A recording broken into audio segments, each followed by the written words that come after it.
AV folks, the screen up here is not working. Could we have a look at that? Hey, that's pretty cool. I have a sense that might be, I don't know if they heard. No, that's what I'm. I don't know if they heard that. So our monitor is not working up here. The screen that we use to look at the slides. Could the AV people take a look here? We need to break you guys in the back. fourth wall. Hi. Sir, in the corner.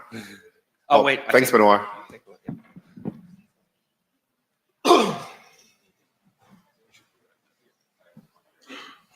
Oh, we've got some good.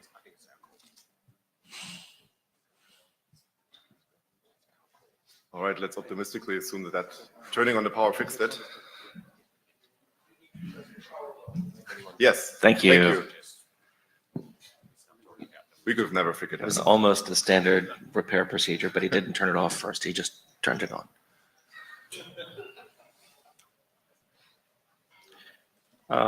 So should we get started? I think we've given enough time, probably. So this is quick. Welcome. Good morning. This is the Note Well. Once again, you should be familiar with this. It's the terms under which we participate in the IETF, especially regarding your conduct, both here in the room and elsewhere, and intellectual property. So if you're not familiar with this, please do so. You can find it on the IETF website. Blue sheets are going around. Thank you. We need a scribe. Can we have a volunteer for a scribe that will record the proceedings today with utmost clarity? You want two, Mark? It would be good to have two working collaboratively, yes. We're usually lucky to get one. So, Richard Barnes, you are a king amongst men. Thank you. Anyone else? Tommy, thank you. We have two. We have a balance of power in scribing. Jabber relay, who would volunteer? Ideally, someone close to the microphone out there to relay any comments or questions from the Jabber room. Ted, can you make yourself closer to the microphone? I'm actually pretty close from a direct line. Okay, you have line of sight. Okay. Good, thank you. That's not how my So today we reserved a considerable amount of time to try and close out the discussion on... close out the discussion. We're going to close out the discussion. Well, hopefully the working group will agree with the strong sentiment. And we're going to just decide. Not just a discussion, but we actually going to have a decision at the end. It's up to the working group to choose the particular form of hell it wishes to inhabit.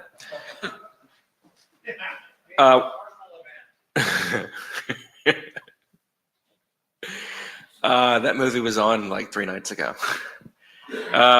So we're going to have a quick overview to make sure we're on the same page from Marcus. Lars and I are going to set the scene. We'll have some discussion and some humming.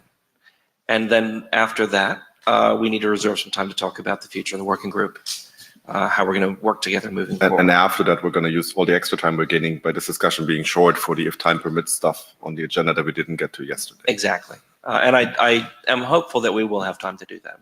We shall see. But we don't have to fill all that time on the spin bit, so let's keep that in mind. Any agenda bashing? Hey, Marcus has put some work into some slides. All right, so. Marcus. Sorry? I'm sorry, I can't hear the question. He says in New York we agreed on study parameters. Did that happen? Study parameters. Well, we gave feedback on people experimenting with the spin bit. Sure. And we gave them their feedback. They presented their results. We haven't had any requests to present anything else from those folks. So on So the list, I think. Marcus' slides have some results. Yeah. But I think It's not kind of a everybody who got synthesis. feedback in New York has new results to show. Yeah.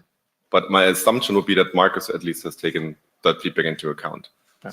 And if he hasn't, you can then go to the mic and tell him what he missed. John, is this agenda bashing? Yes. Jana Iyengar, I actually want to just spend one moment thinking about Ecker's suggestion. I don't think it's completely off. If we can do a hum slightly earlier and get a conclusive decision, we may not need to go through the discussion. So the idea, and maybe the slide doesn't capture it, that we would discuss. We have a series of hums. An earlier version of which we outline on the mailing list, and we have refined it based on some feedback, and there's a slide on that later.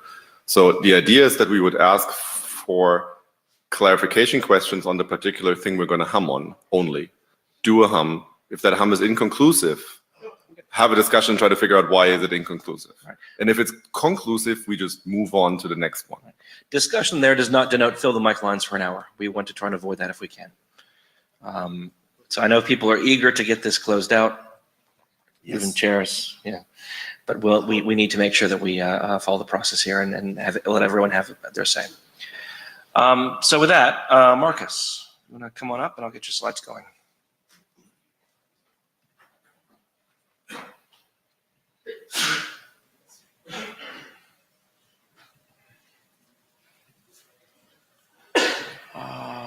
Spin summary, right?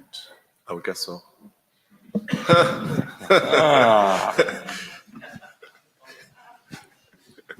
Yeah, it's kind of like a German beer. It's not great, but it does the job. So. Hey.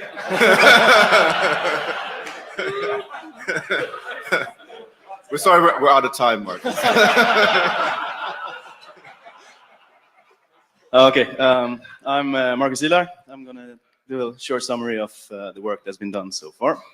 So, next slide, please. So, just a short recap of what the spin bit is. It's basically using one bit in the short packet header and used to implement a very simple algorithm that an on-path observer can use to estimate the end-to-end round-trip times between two endpoints. So basically, server sends packets. Those packets always reflect the value of the bit that is observed from packets coming from the client. The client sends the inverse of that bit instead when it from packets is in the server side, from the server. So basically what you get is sort of a square wave that with a period corresponding to the end-to-end RTT. So if you observe it in one direction, you get the end-to-end RTT. You can also observe the signal in two directions, and you can estimate the component RTTs between server and or between an endpoint and the measurement point, basically. This is very similar to work that has been done in the IPPM working group, but with some substantial differences. That the work in IPPM, the altmark work, is basically two synchronized boxes in the network that are marking these packets, and then they are agreeing on sort of the size of this square wave and so on. Here, this is the square wave is interchanged end to end between endpoints, and you only require one observation point. Next slide, please. So why is RTT measured? There are a bunch of uses for measuring RTT in the network, and these are some that we have collected. These have been described in various drafts. I think one of the most important use cases for many network operators is what we call inter-domain troubleshooting. And that is basically the act of observing network traffic, seeing issues with the traffic. It could be delay spikes or loss patterns, etc., and being able to hone in on what segment of the network which is responsible for the faulty behavior. And this is especially important when you don't have sort of full control of the path. You might have full control over part of the network where you can have a lot more sort of measuring equipment and so on, and you can use, for instance, the mechanisms described in the IPPM working group. But there might also be other network segments which you do not have control over. And by being able to measure end-to-end RTT and other metrics, you you have the possibility to sort of determine which part of the network is generating the problems. Also, another common use case is what we call quality monitoring. Basically, you have a passive system just collecting a bunch of metrics, KPIs, reporting them to dashboards, etc., sort of giving you an overview of the quality of your network, and you can associate it to different services and so on. Being able to monitor end-to-end RTT and so on is typically very common and very useful for these things as well. Also, being able to measure RTT, you can also detect the sort of degree of buffer bloat and other types of issues downstream in your network. And in certain cases, you could apply some mitigation techniques based on what you've observed. Then it is also very common for internet measurement research, where basically you might not have control over the endpoints which you are interested in your research. So you want to have some sort of passive measurement system right there. So yeah, for various reasons, depending on what your research is. Next slide, please. So there has been some expressed intent to implement the SpinBit. And this is based up on what's been discussed on the list recently. If you don't agree, you can come up and say that. But what I've seen on the list so far is that we have seen expressed intent from Microsoft, Lightspeed Technologies, and we have the Pico Quick Stack, which has implemented it, but has some reservations on certain issues relating to privacy. Next slide, please. So there are some concerns with the SpinBit. Try to capture them. The first set of concerns are with that we observed when we started discussing this was concerns relating to privacy. One of these concerns was what was called a geolocation threat. Basically, the idea was that if you know where a set of servers are and you measure the RTT from one client towards these servers, you could somehow correlate these measurements and get an estimate of where this particular client is residing. This was analyzed by a design team like more than a year ago. We've been doing this for a long time. Basically, the conclusion of that design team was that the RTT data that you get when trying to do this is very, very coarse and generally lacks the required precision to make this attack very useful. And furthermore, Quick without the SpinBit still lets you track the handshake RTT. So basically, if you're tracking the handshake RTT from a set of connections, you basically get the same data, because what's interesting here is the min RTT. And typically, handshake RTT is quite sufficient to get the min RTT. And if you have steady state flows, etc., it's harder to track the min RTT, basically.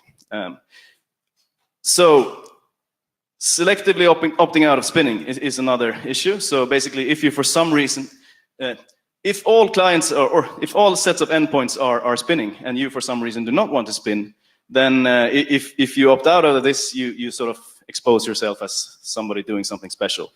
So that sort of requires an anonymity set in order to not stick out if you consciously choose to not spin. Then on ossification concerns, basically this is a mechanism that is being standardized. We're aiming to standardize it for version 1. But we might want to change the semantics of the bit at that position in a later version. So basically that will require that a sizable amount of endpoints are not spinning from the start, basically, so that we don't ossify on this bit position. So we can move on. Then there has been some concerns on sort of the robustness of this signal. I mean, how well does it work? So it has been shown to work really well under good conditions, and there's a great paper being published by Piet de Ver, Mirja, Brian, etc., where they show some really nice results, and they also show that it sort of is really susceptible to high degrees of reordering, because these high degrees of reordering is sort of causing noise in the signal. So basically, if you remember, there was this square wave, and if you have reordering along the edges of that square wave, you get a bunch of bad samples. Basically spurious edge transitions. Also, severe packet loss can cause the RTT samples to be somewhat overestimated. Then there's also the case on if you're an observer, how do you sort of filter out non-participating endpoints, especially if these are completely scrambling the signal, just sending random noise. So basically, there are a few solutions to these problems.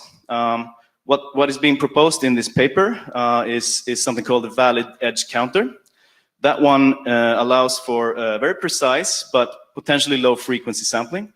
It is using, the valid edge counter is using 2 additional bits. So, and these bits are used to sort of, to really validate an edge, if it's a true edge or not.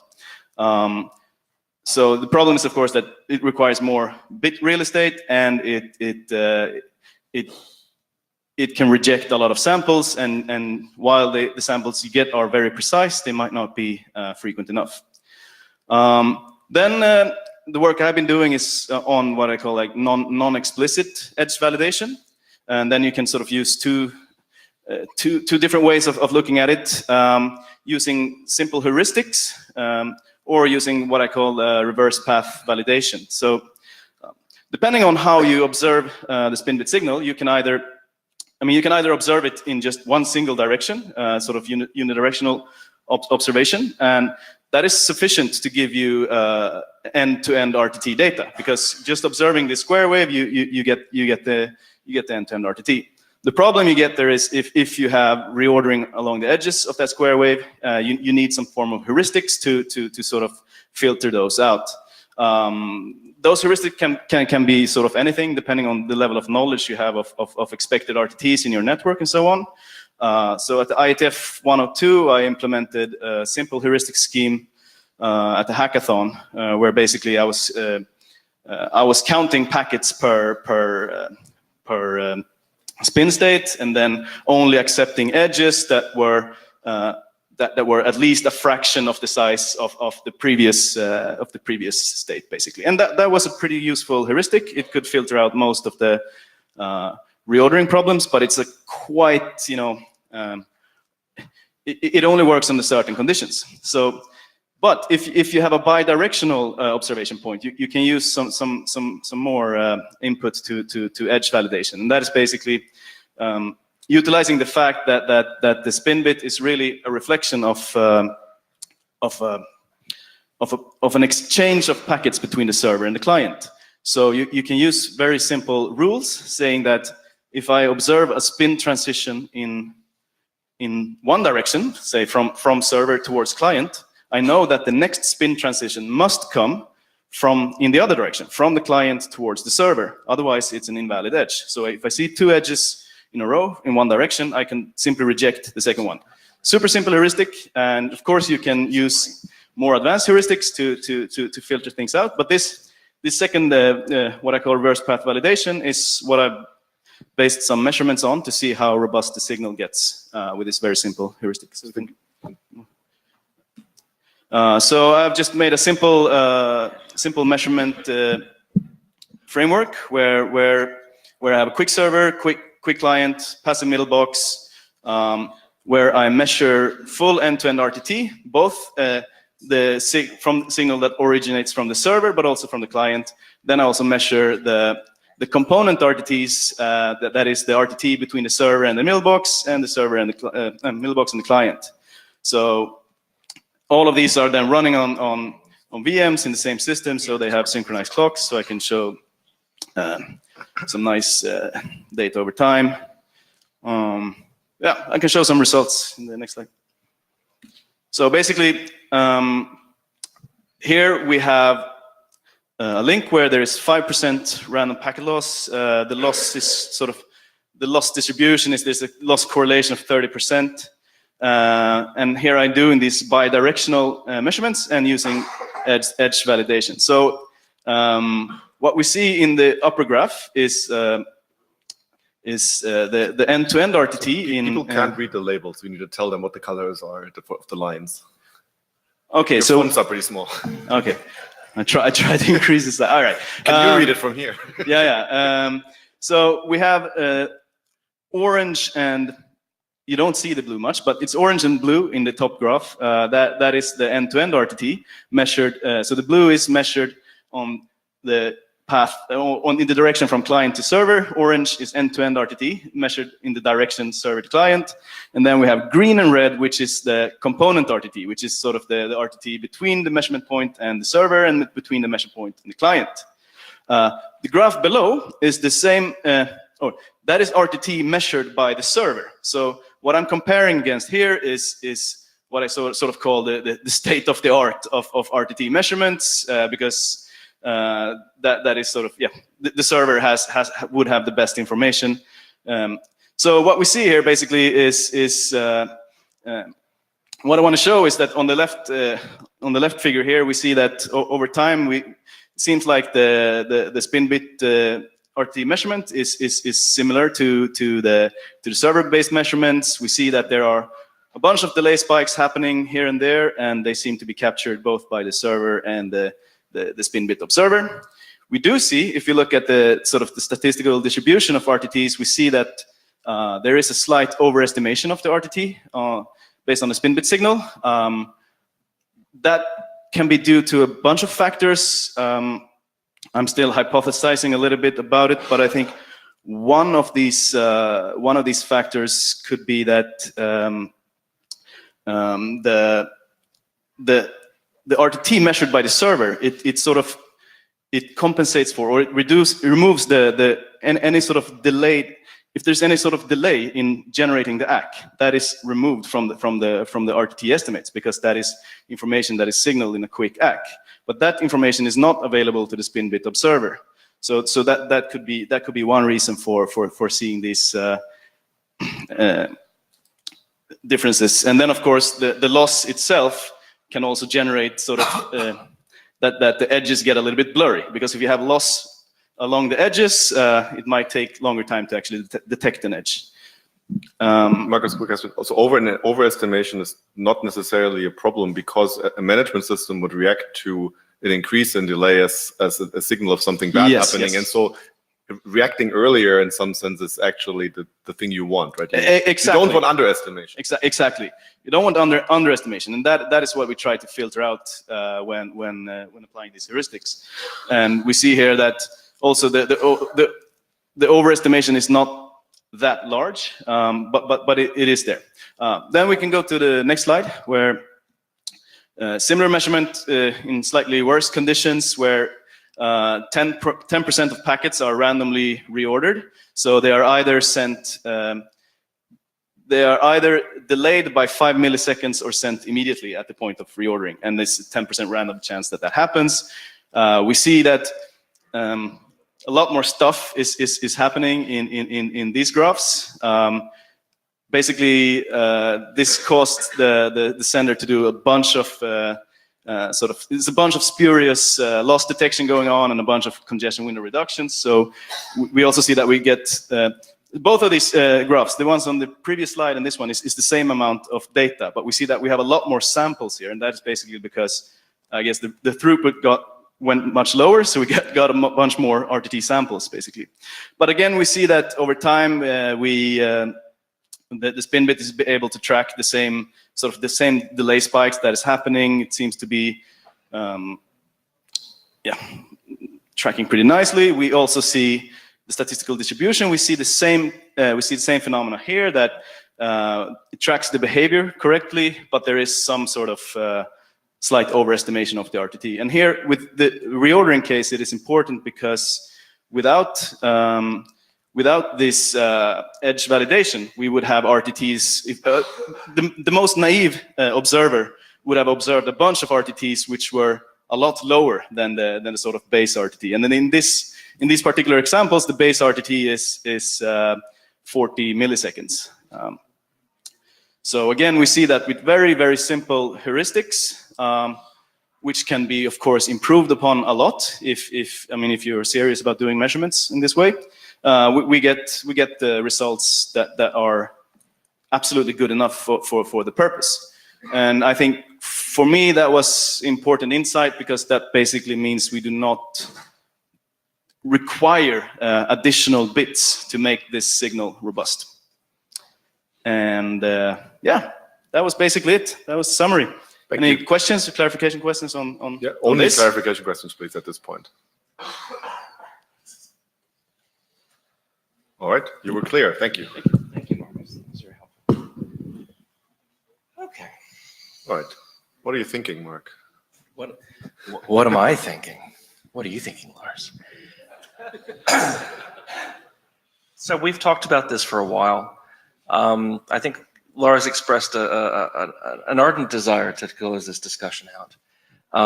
We haven't had any new information, I think, for a while, and it seems like the analysis is now pretty mature. And so we laid out some questions on the list. I think we can try and do the hums now. If people have things that they think we need to think about before we do the hums, we can do that, but we're going to time bound that. We want to leave some time after the hums to make sure that if there's any further discussion, we can do that. Does anybody need the blue sheets to record your presence at this important milestone? If we could have them send up to the front, there seem to be a number of people at the front. I'm going to Okay, frame great. those and Yes. I frame them all. Okay. So we do have, it's not a new bit of information, but because it's not something we've confirmed yet, but we're currently, just to inform people in the working group, the chairs are now chasing up and we're going to be working with the ISG. There's a question as to whether there's a piece of IPR that's been disclosed against another draft in another group that might... IPVM, Marcus mentioned it. Okay. That might impinge upon SpinBit. If it does, we may revisit this, but for the purposes of today's conversation, let's assume that it does not. Right, and let's assume that everybody followed the disclosure rules. Indeed. And that there is nothing declared at the moment on the SpinBit draft in QUIC. But as with everything that we do in this working group, if we become aware of some IPR, then the working group needs to figure out what to do with that. So once we're actually sure that there's a disclosure, we'll follow that process as well. But for the purposes of today's discussion, that has not occurred yet. So these are the hums we think we need to have. We've inserted one since the email that we sent out to confirm that the privacy and security aspects of SPIN are well understood and acceptable. And so this is the kind of series of questions we intend to ask the group. Do people have any questions or suggestions for this set of questions? And do we have any other comments or discussion to have before we do this? And while people do or do not go to the microphone, the idea is to ask for clarification questions on each line item here before we do a hum on this. If the hum is conclusive, I think the idea was to move on to the next one. If the hum isn't conclusive, we're going to have a time box discussions trying to figure out where the inconclusiveness comes from. And that is because for many of those, at least sort of Mark and I have heard privately and publicly on the list from enough people that we believe there's actually a pretty sort of clear shape to where the consensus lies, but we want to confirm that without spending like another 2 sessions on it. Christian. Christian Wittemer. When I see these questions, I would like a clarification. I pushed recently a PR asking for statistical disabling of the spin bit on a fraction of the connection. Right. Is that what we are voting on, or are we voting on the previous version? So I think Brian merged that. Yes, but it's merged in the editor copy, Right. not in the published So copy. I think, in my mind at least, that is, so if there's consensus somewhere along these hums that the spin bit will be included in the spec in some form, then I would like to have a brief discussion on whether we want that mechanism to be part of it. And if we actually include it, I think we're going to have a longer discussion on what exactly what shape does that inclusion take? And I count this as part of that discussion. So basically, the question, my problem is that if the spin bit did not include something like that, I would not vote for it, okay? Okay. And we expect that to come out in the discussion around those last 2 bullet items. Okay. Hi, Bob Briscoe. I just wanted to point out the last one looks ill-formed question, so presumably that's not the wording of the final No, question. we're going to have to we're going to have to dynamically do it at the end, but we need to get to that first. The last one is exactly what shape, if the previous hum on inclusion has been positive, the last one is then to come to consensus, and that may or may not be a hum on what shape does that inclusion take. And depending on how the discussion goes, it may be those two are actually one decision to make at the same time. Ted Hardy, friendly amendment to what Christian was saying. I actually think if you're looking at your confirmation hums, the privacy security aspects of spin are well understood and acceptable. I think that if you include in that, that one of the privacy security aspects is that you need some mechanism for not spinning. What that mechanism is and what exactly the statistical choice would be if we're using statistical is not there. But I think in that confirmation, it's a requirement that we understand you must be able not to spin. And exactly how and why are later questions. But I think without that, Christian's point is very well founded. Thank you. Sorry. So Mark's adding So like a that, hum. Ted? He's added another confirmation before that. Is that addressing? Good. Perfect. Yep. All right. Anybody know how many hums were taken in serious ever? Is this going towards the record, or do we need more? Not even close? Okay. Damn.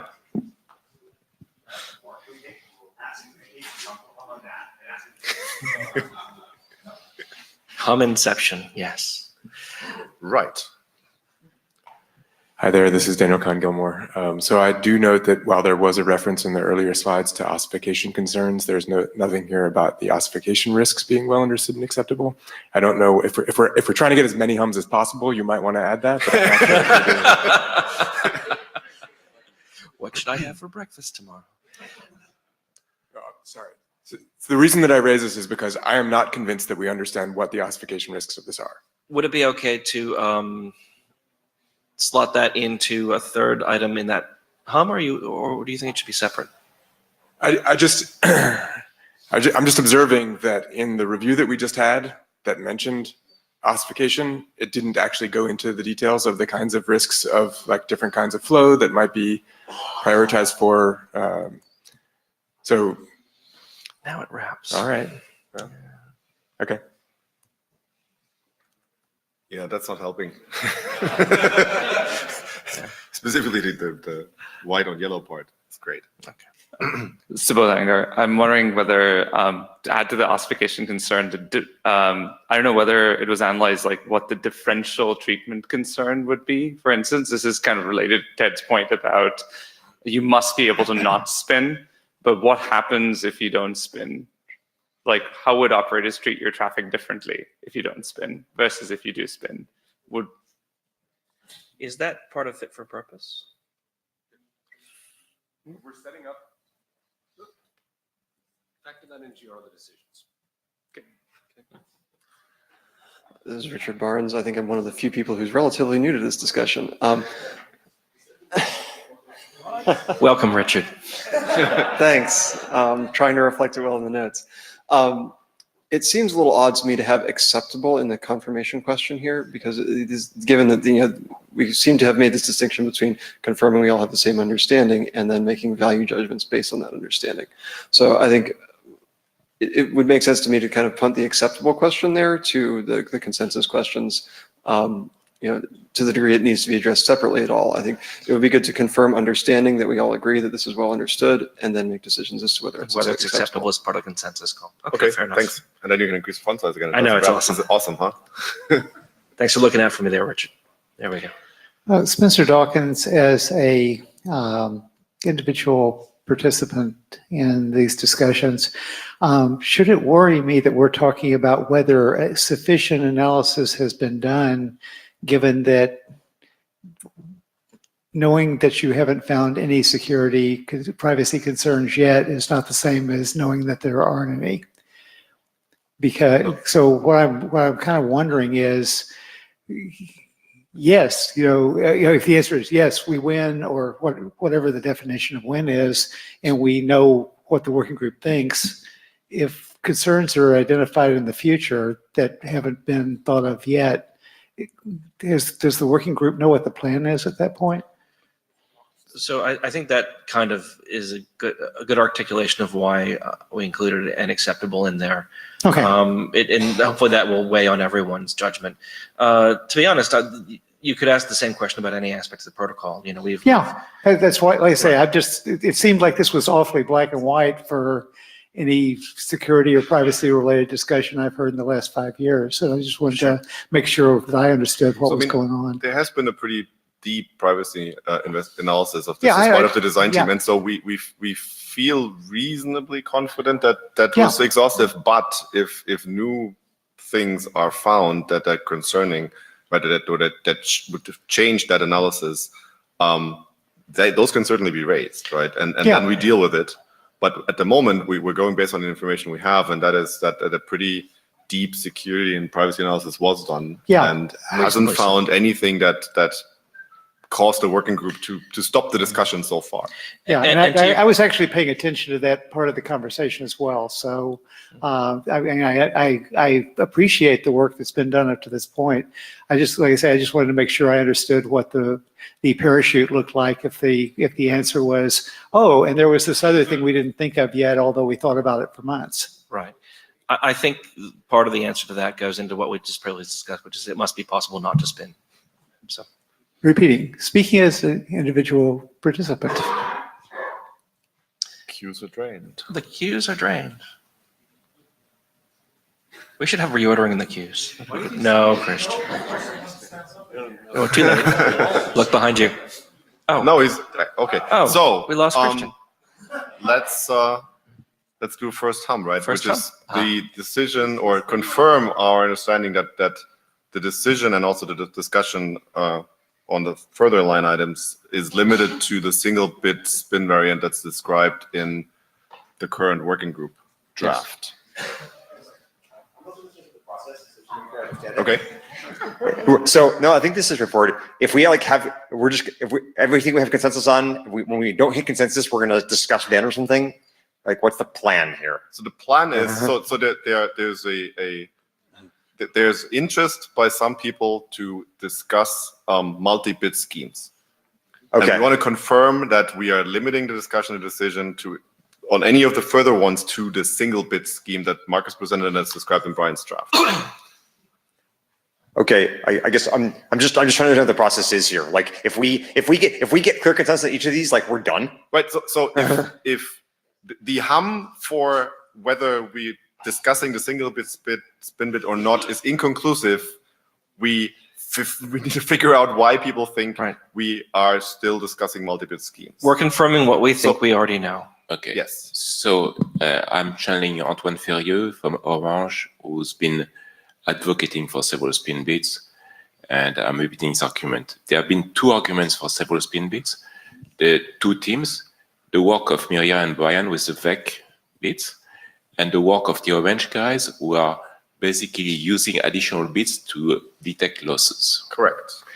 And so what we are deciding when we say single spin bit is to say that these kind of extensions, such as detecting losses, are out of scope for V1. Correct. And might be revisited later, but they're definitely out of scope now. They're not part of the decision we're making today. Just for clarity. Yeah, so that is exactly what that first hum is supposed to confirm.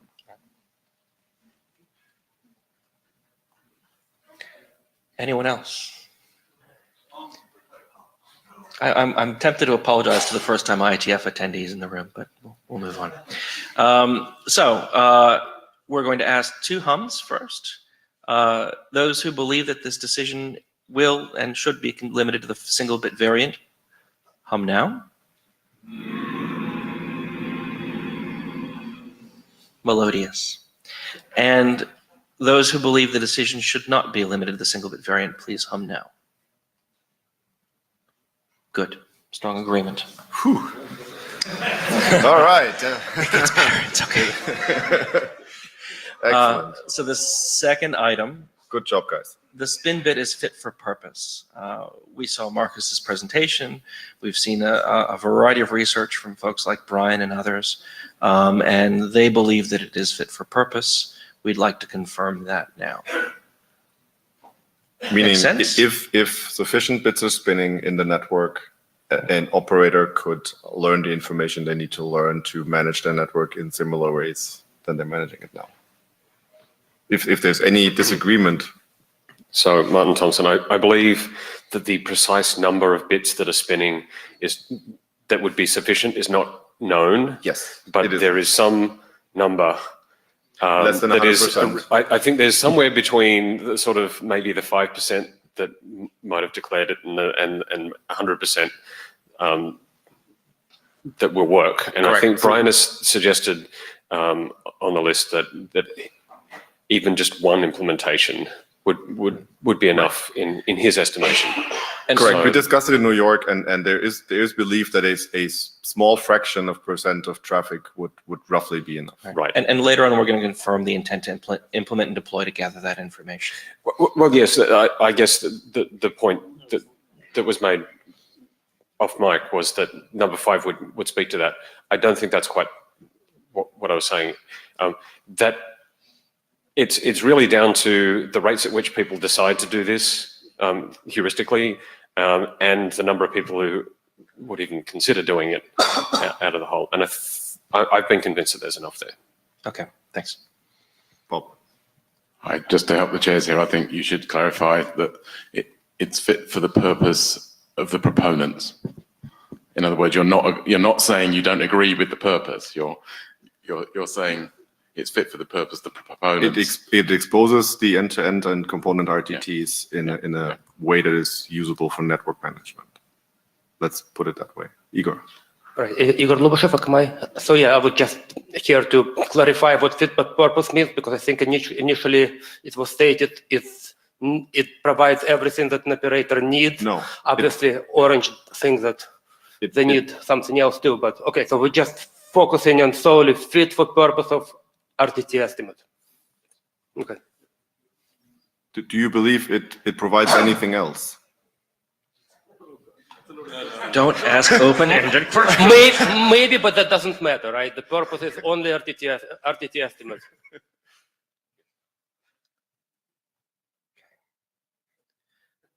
So we'll have 2 hums again. Please hum if you believe the spin bit is fit for the purpose of exposing RTT.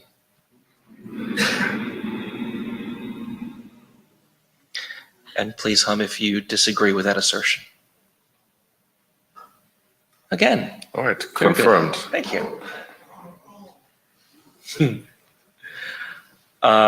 We just added a third confirmation that it must be possible not to spin, that whatever design, if we're to include one, it must be possible to not do this. Is that clear? No. No. Fist bump. Go. There are 2 parts in it's possible not to spin. Okay, there's one part which says I can tweak a bit in my implementation so that the spin bit will be set to some kind of random or constant value that is not spinning. And that's one question. But if we want to say possible, it should be possible without ill effect. And possible without ill effect means that there is a sufficient anonymity set that if I do that, I'm not going to be singled out. Like that?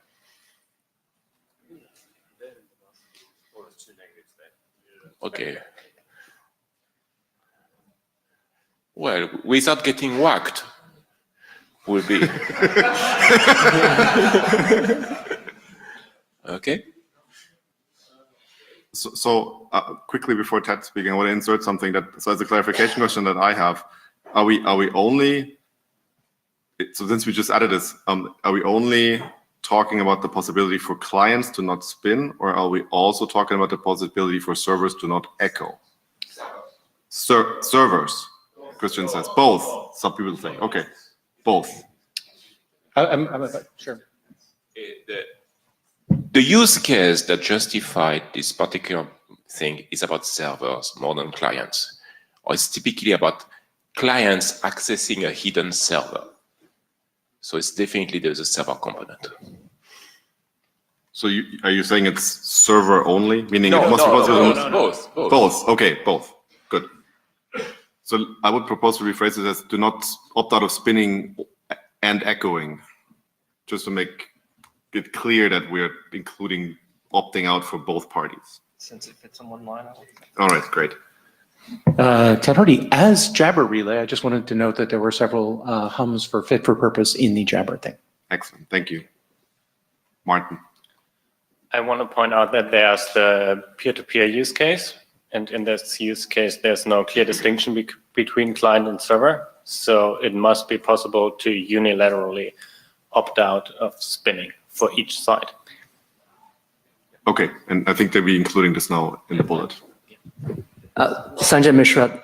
So on this, the question I have is that there was some discussions in the mailing list about how we would specify if you must spin. And so however the wording comes out in the specification about adhering to the protocol. So how does this aligns with that thought that if the spec requires you to spin, then how is the decision of spinning or not spinning is going to be resolved? In my mind, this eliminates must. So the spec, if we're humming, if there's consensus to leave the ability to opt out, we can't require that you must spin and you must echo. And more than just getting rid of the must, this, if we confirm this, it's saying that we believe it's realistic to not spin and not have any bad consequences, that we engineer the protocol to assure that. So it kind of invalidates really the first decision that, you agreed to spin, but then. We didn't agree to spin. We agreed that is not to what we limit agreed the to, discussion to the single bit variant. That was the first hum. All right. Jana Iyengar. On the opting out of spinning without consequence, there's the hidden or the implicit question of how to negotiate this. And can that be done without exposing that negotiation to the network? I don't think we've talked about it explicitly here. I think we're going to talk about that more towards the end. Okay. Just wanted to bring it out here because I think it's implicit. We're definitely going to cover it, yeah. There's an aspect, so opt out doesn't sound to me like a negotiation step is required or should be required. It sounds like it needs to be a unilateral decision by an endpoint to say, I'm not going to do this for this connection or at all, without a negotiation involved with the peer or the network, right? I'm wondering how we're going to guarantee that it must be possible to opt out, because a network operator could decide to apply differential treatment to flows that have or have not the spin bit. For example, by applying a 50 millisecond RTT penalty to flows that don't have the spin bit, or anything else, dropping packets, whatever. And so they could basically force everyone to spin unless you're willing to accept that penalty. And I'm not really sure how we can guarantee this. We just have to take the word of network operators here that they are not going to do that. So I think Kirsten was getting to that earlier. So there are ideas for how you, even if you are an endpoint that would normally spin, for a fraction of your connections, you don't. So to create a set of connections that are not spinning so that there will always be sufficient non-spinning traffic for somebody who always opts out to not stick out. I think that is roughly what the idea is. Can I reply to that? I wanted to kill this discussion, please. We're talking about the specific design for opt-out as the last point. So can we please defer that? And simply at this point, we're establishing whether this is a design goal. Right. That is all. Let's not rat hole on this, please. Just on the comment there on the preferential treatment is, if a large enough, no? Okay. He knows when to walk away from a microphone. It's a good skill. Okay. All right. Do people understand the question? Okay. So please hum now if you believe it must be possible to opt out of spinning or echoing without consequence.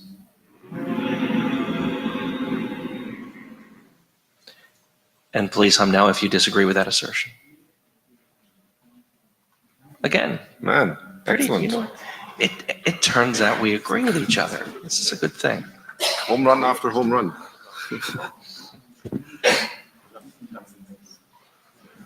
Right. While you're making pretty emojis, next slides. The next one, I expect we're going to have a little bit of discussion about, which is the confirmation that the privacy, security, and ossification aspects of including the spin bit in QUIC are well understood.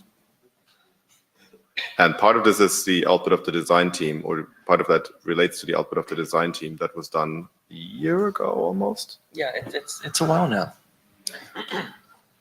Ted Hardy, I just want to confirm that everybody understands that this is not going into the invariance, right? The spin? The spin bit is not going into invariance. This is a version-specific thing, The right? spin is not part of the invariance. Okay, and so I just wanted to make sure that before we started talking about the ossification, that there was no confusion on that point. Thank you. Thank you. Yeah, so these are all three separate things. So I think I may agree with the first two and don't agree with the third. So I think, we did a extensive analysis of the sort of impact on like round trip measurement and topology leakage, and so I think that's pretty well understood.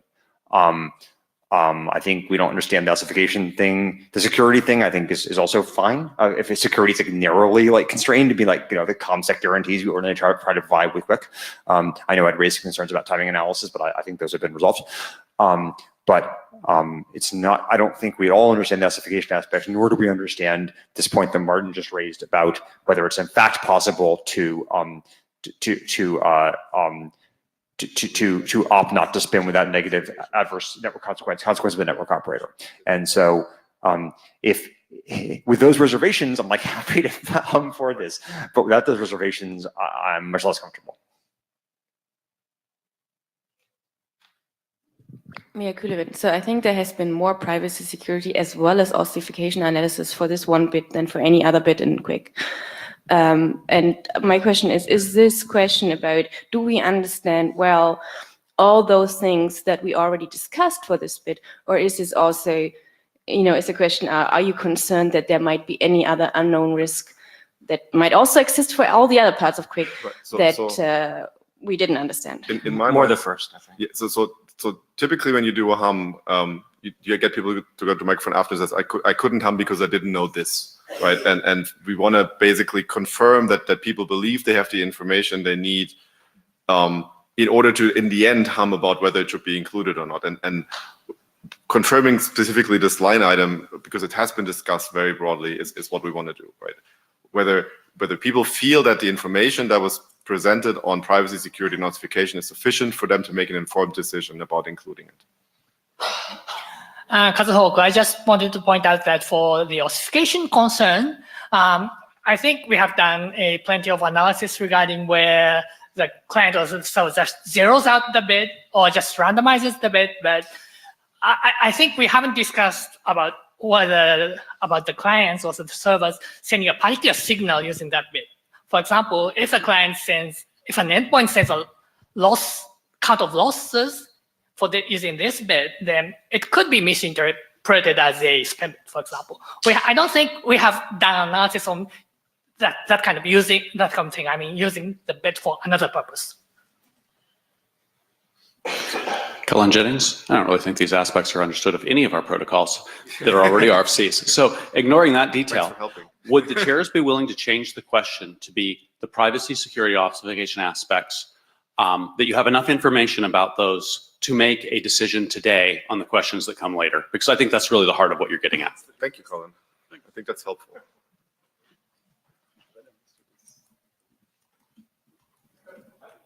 It's line wrapping. Go ahead.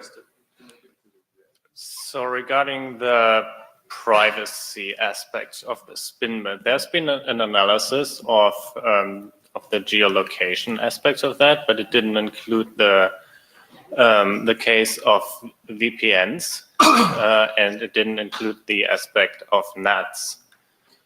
So for VPNs and for NATs, in the TCP case, all you can get as an observer is the round trip time between the VPN endpoint and the server. And you might get a single measurement during the handshake. In QUIC, you also get the single measurement during the handshake.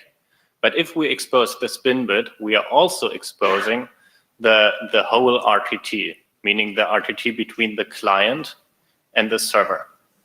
So we are exposing here a lot more information than TLS over TCP would expose. Martin, so can I ask you a clarification question? Do you assume that the VPN gateway .NET terminates the TCP connection? Because if it doesn't, you have TCP timestamps that go end to end. Yes. So that you assume that there's a termination point, which isn't. It doesn't apply to all. So NATs don't typically terminate TCP connections, and neither do VPN gateways. Well, unless the TLS gate. It depends on the But model. you basically, if you have a proxy that terminates a client TCP connection and then opens a second connection, yes, that's are necessary. hiding information. Yes. So that's the case. For TCP, you're hiding that information. With QUIC, you would expose that information. So that's an additional privacy risk that we add to this protocol that's unique to QUIC. So I mean, let me try to sharpen the thread I'm trying to tug on here, which is we previously hummed at point number 3 that it must be possible to opt out of spinning echoing without consequence. And I am not presently persuaded that we know how to design a mechanism which will that will allow this mechanism to work while making it impossible for network operators to discriminate based on whether you're implementing this mechanism or not. And so if we bracket like the entire rest of the discussion with if it turns out we can't do it, then we have to unwind everything, then I'm happy. But if you're asking me, do I know whether we can design the mechanism given the constraint we just agreed upon? I do not. So that's the part I'm trying to tug on. Okay, but is that about having enough information about the privacy, security, and ossification aspects of the protocol? Yes. Unless you think avoiding differential treatment is not a privacy, security, ossification aspect.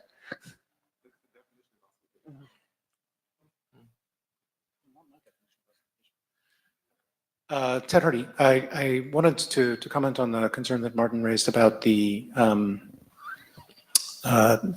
VPN gateway or similar exposure. It is the case that if you are very far away, and it does turn out to be very, very far away between your VPN gateway and the service, that you may be able to detect that there is a VPN gateway present. That is that the extent of the RTT may be surprising to you, given the geolocation of the other elements, right? You can't tell where it is within that, right? You may say, oh, I know this is 2,000 kilometers worth of delay or 20,000 kilometers worth of delay I wasn't expecting. So there must be a VPN gateway here, but you can't tell where behind that gateway somebody is, right? And so from that perspective, it is possible to determine that such a gateway is present, but not where it is being, not where the end user is as a result of that. So it's distinguishable from the geolocation case in that way. That's the bit of information that's possible. As I pointed out in the exchange with Kazuo on the list earlier, I would agree that if this is a case of concern, one thing that we could do here is make the default, since it must be possible to opt out, that one of the cases in which you opt out is when you are connected to an interface which will have a VPN gateway, like a ton0 style interface. But I think we're very deeply into the design space at that point. I am convinced that for that particular one, we can design a mitigation successfully. And so I believe that that's the answer here, is that there is a design space here at which mitigating that concern is quite possible. So on the topic of preferential treatment and sort of penalizing flows that do not spin, Marcus Ilar. So if enough flows are not spinning, then trying to penalize those flows would be extremely counterproductive for an operator, because the reason of having these types of mechanisms is to sort of allow for diagnostics and improve the performance of your network. And ultimately, you are judged by the consumers of your network. You're judged by the quality of experience they get. Now, if you really don't want this to happen, you should just block QUIC as is, because then then they revert to TCP and you get all the information. But I don't believe any operator would do that, because it would be counter to their own purposes.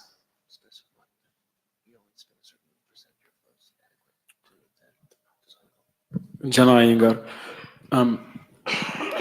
as I listened to this discussion, and even before that, I think rephrasing the question of the privacy, security, and ossification aspects being well understood is useful. I don't think it's gone far enough. I suspect that we may not be able to get to the end of it. I don't know that we can ever say that we understand everything here simply because we don't, and issues keep popping up every 5 minutes here. And then somebody says, well, you can fix it this way and you can fix it that way.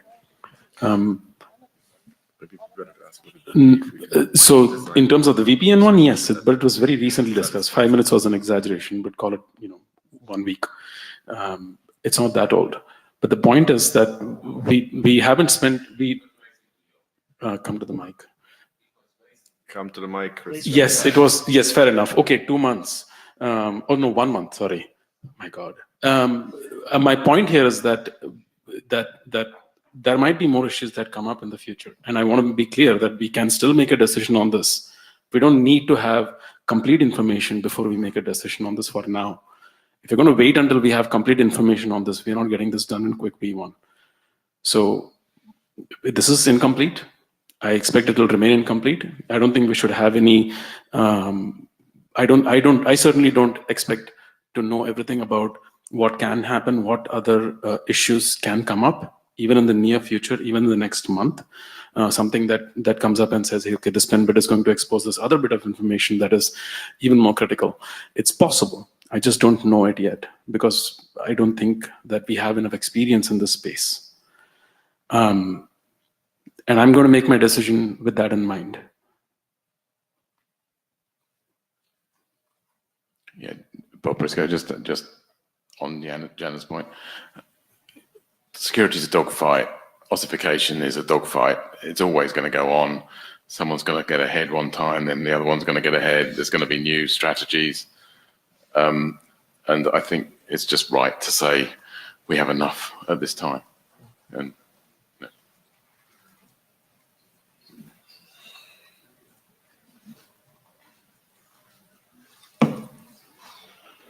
Tema Gavrichenkov, Curator Labs. One thing I haven't, so we've discussed before that even that when the RTT is shown to a third party, then we can figure out how far somebody is through the VPN, but we just don't know where exactly the other side of the connection ends. I'm afraid I haven't seen the analysis of what would happen if a possible attacker is able to do BGP hijacking and say it uses RTT to figure to limit the possible sources. And then it enumerates the sources with hijacking the BGP prefix. That's the only thing I can, come up with. Sorry. Kazuhoku, my understanding that by confirming the third issue, we agree that spin bit would be an optional feature if it's going to be adopted. So that means that the fourth issue that we are discussing now means that if we have enough information about privacy, security, authentication aspects to an extent that we can consider spin bit as an optional element of QUIC. So I think saying that way might, Right. Christian Wittemar, I'd like to make a remark about the previous comment about BGP hijacking. The spin bit is a trade-off between some privacy risk and better network management. Better network management in particular can detect BGP hijacking. So that's basically, well, it's basic, that's part of the trade-off. So it's not, we cannot say that when we refuse to expose everything will be better. That is not necessarily true. I mean, if we make the network easier to manage, it's also easier to find anomalies in the network. And it's a good thing to be able to find them. So it's not like the thing is black and white, and that if you were to expose nothing, you will be better off. We are asked to make a trade-off decision between some risks and some advantages. And the question here is whether we have enough of a grasp of the risks and the existing mitigation that we can make the decision.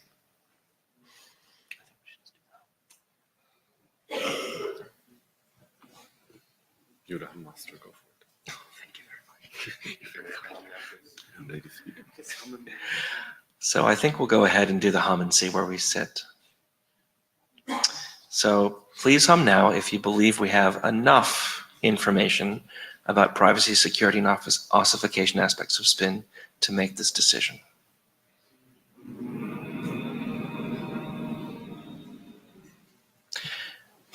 And please hum now if you disagree with that assertion. Okay. Not silence. We had a streak and we broke our streak. But not in a terrible way. But it was a very strong leaning towards agreement. Jana? I was going to suggest that maybe it's not clear what the consequence of this hum is, right?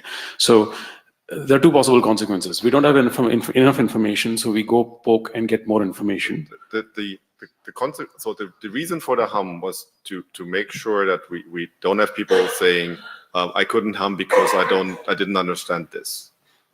And this was this is the main concern that was raised about the spin bit design, and there was a lot of work was put into it, and so we want to make sure that people were aware of the discussion and analysis that had happened on this.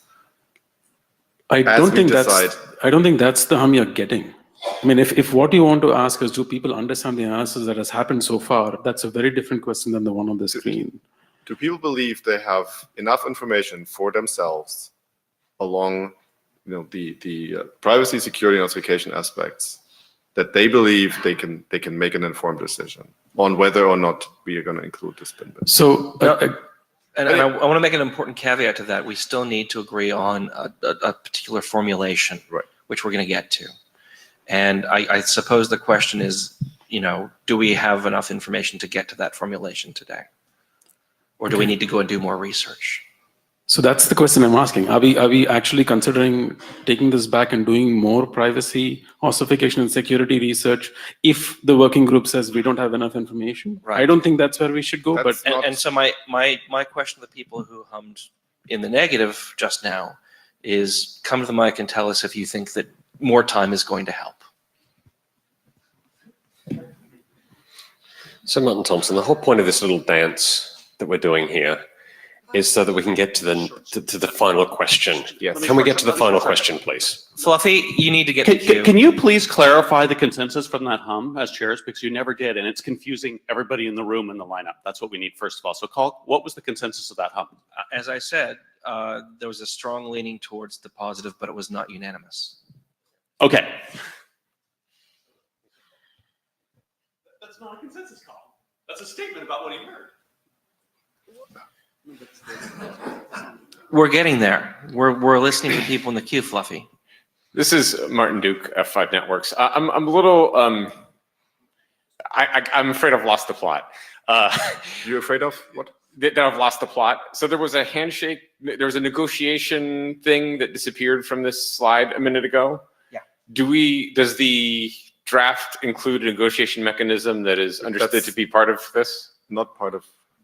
We're not there yet. Okay. Yeah.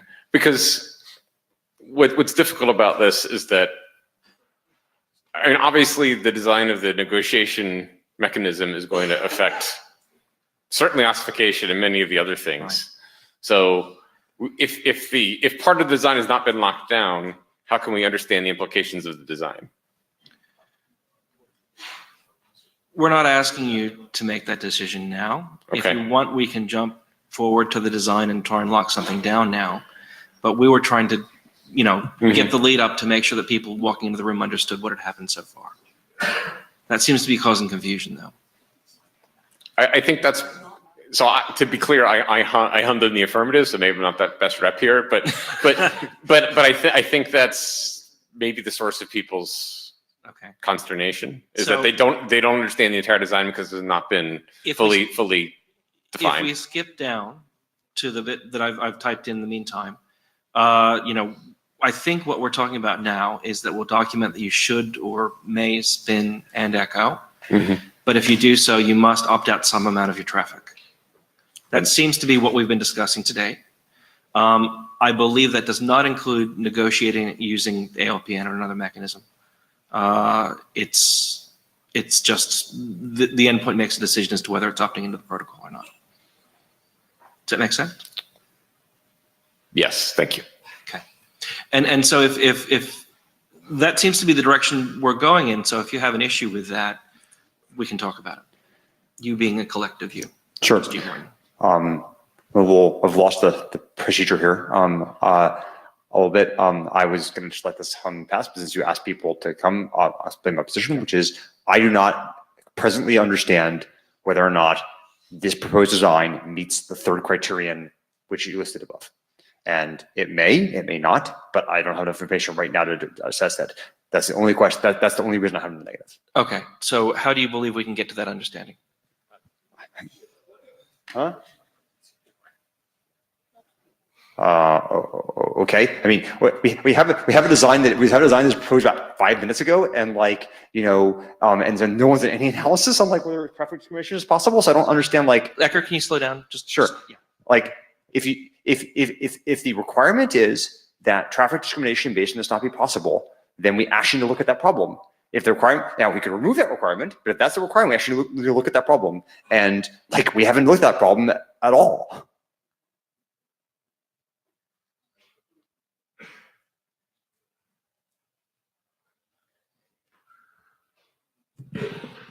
Al Morton. We haven't put a green check or a red X or anything at the end of the fourth question. I think we've emptied the microphone line on objections or explanations for the negative hum. So now I think it's time to make that decision. Thank you.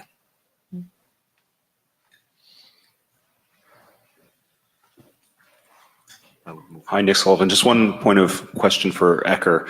Is ossification equal to traffic discrimination in your perspective with this question?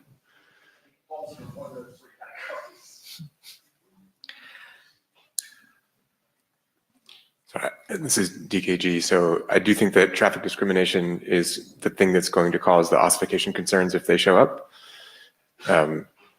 I hummed in the negative because I am not convinced that we understand future flows, like flow patterns, which I think will actually shift what people measure in terms of round trip. There could be different protocols that have different patterns of data flow. And since we are speccing QUIC and we've been thinking about QUIC specifically for QUIC HTTP, which has a specific mechanism, I think I don't understand that well enough. So that's why I hummed in the negative. I agreed with what the chair said in terms of what I heard in the room, but that you wanted feedback about why people hum negative. That's why. Jenna Iyengar, I'm really interested in getting to the consensus question. So I'm wondering if we need to get a green check on this before we get there, or if we can live with the discussion that's happened. It seems like we understand the concerns. People have concerns. Instead of trying to get consensus on this question, we could leave it with an orange mark and then go to the consensus question. Sure. And to that end, these are just trying to confirm what we know. Right. None of these are really consensus calls. The consensus calls at the end of we're going to come to a design and then decide whether or not we're going to do it. Right. So we know We know the answer to that question now, right? You asked the question, there are people who said they understand, people who said they don't. And we've been trying to explore to make sure that we understand the nature of those objections. I think we're there. Fair We've had a enough. lot of people with process stuff, so Yep. if there's people with more information, that'd be good to know. Thank you. Let's close lines on this one after Tommy. I think so. I have one more question after that, but yes, go ahead. I would love to carry on the previous discussion at this mic, but I would even more like to just decide on something. So Excellent. I'm going to withdraw my question. You're between us and deciding. Tommy Polly Apple. So yeah, I agree that we should probably just move on. But Just to briefly respond to Ecker, I agree that maybe we haven't explored all aspects of ossification, but I think that based on some of the discussion, like I think there is a concrete proposal and ways that we can make sure, based on the fact that we're turning this off in a lot of cases, that you're not going to have a realistic deployment scenario in which you can discriminate based on the traffic. I think the main ossification risk is that this signal would either be off or only useful for RTT and you couldn't repurpose it within that version, but that's not really the same type of risk that we have for the other aspects. Okay. I'm tempted to ask if this discussion has changed anyone's mind, but I don't know that that information will actually help. Yeah. And I'm still struggling to find an emoji to put next to that one, so we'll just leave it as it is for the time being. Finally, intent to implement and deploy. We've asked this question a few times in various fora. We believe that there are at least a few people who are going to put this into their implementations and do it. The reason for this question was that we talked about this earlier, right? We needed, so in order for this mechanism to be useful to operators, a sufficient number of bits, and we can argue how much that is, need to spin, right? And therefore it's important to understand whether at least one major client, let's put it that way, and at least one major server would, not always opt out. Because if nobody implements this, right, we can put this in, but there won't be any spinning bits, and therefore the mechanism will effectively not do anything, right? And the reason to ask this is to make sure that there's at least somebody who would actually ship and deploy this at a scale that will cause enough spinning bits so a bunch of operators can do what they want to do. We've seen an email from Microsoft on the list that stated that they intend, if this gets included in the spec, to ship and deploy in both, I think, Edge and, was it Azure? So client and server. I believe nothing has changed here. At least I haven't heard anything that would not make that true anymore. I'd be interested to hear if there's other either client or server deployments that are planning to implement and ship this. We also got asked on the list to ask whether middle box vendors would build equipment around the bit for deployment in the network. That is also good information to have, but it's not quite as interesting to us as the client and server side, simply because those are the ones that spin the bits and echo them. Right. We kind of know there's interest there, so we don't need a long queue of people to prove that point. So, Tommy. Tommy Polly Apple. So this is just speaking on behalf of what we've discussed on the iOS and Mac client side. Our current thinking is that if this is included, that we would use spinning on quite likely the majority of connections. We would, of course, have it off on some percentage, but at least over 50% probably, as long as everything goes well. So that's our intent. Thank you. Thank you. I know you cut the line. Lars sort of asked the question about whether Microsoft has changed. No. So we confirm, yes, we will implement it. It's in version 1. Definitely. Thank you. Hi, Florin Babuescu, Broadcom, but here I have a hat mostly from the FreeGPP perspective, where QUIC actually is investigated as a potential protocol to be used. In this context, this feature actually it is important. Actually, it is one of the very first things. Are you deploying client servers or are you shipping client servers or middle boxes? Okay, we ship pretty much for everybody which is a network vendor here. So if you are considering my company. So middle boxes. Everything from end to core network, if that's your issue.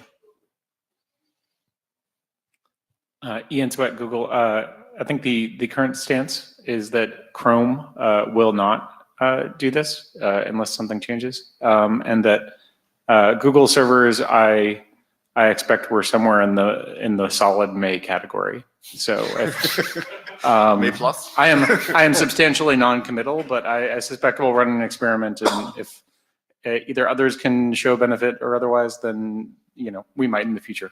So we're not. It's not never going to happen, but I'm not promising anything. Thank you. Thank you. F5 for these purposes is either a middle box or a server, and we would intend to support the spin bit in both. Thank you. Ted Hardy as Jabber Scribe for Dmitry Tikhonov. Lightspeed will implement in our web server and proxy as well as our client library. Thank you. Thank you.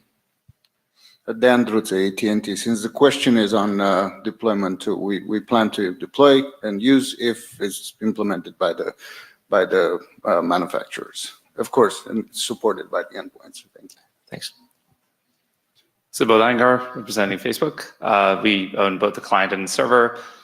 Most likely at the moment, because I think I don't understand enough about the privacy security implications of this, we're most likely applying not to spin, but we reserve the right to change our mind. And echo. So what, both client and server, not spinning and echoing? Exactly. Okay, thank you. Eric Pasquale, Mozilla. Firefox does not presently intend to set this bit or echo it. With that said, I concede that there are enough people here who are going to do it that it would offer value on the network. Thanks. Jana Iyengar speaking for Fastly. We don't think we intend to do it now, but again, the same as no promises. We don't intend to do it now, though. Thanks. Martin Seemann, Protocol Labs, running QUIC in libp2p, and we don't intend to set the spin bit. Thank you. Thank you. Okay. So I don't think this is actually a hum. No, because it's important to gather this information, though. It's nice to connect our work to reality once in a while. But I think this sort of should inform people as we go to the decision at the end. So the point was to figure out whether there would be an initial client and server deployment such that bits were spinning and echoing. And it sounds like we've heard from at least some clients and server deployments that would do so if this were included in the spec. It sounds like it would be a non-trivial amount of traffic, which is what's necessary. Yeah. Okay.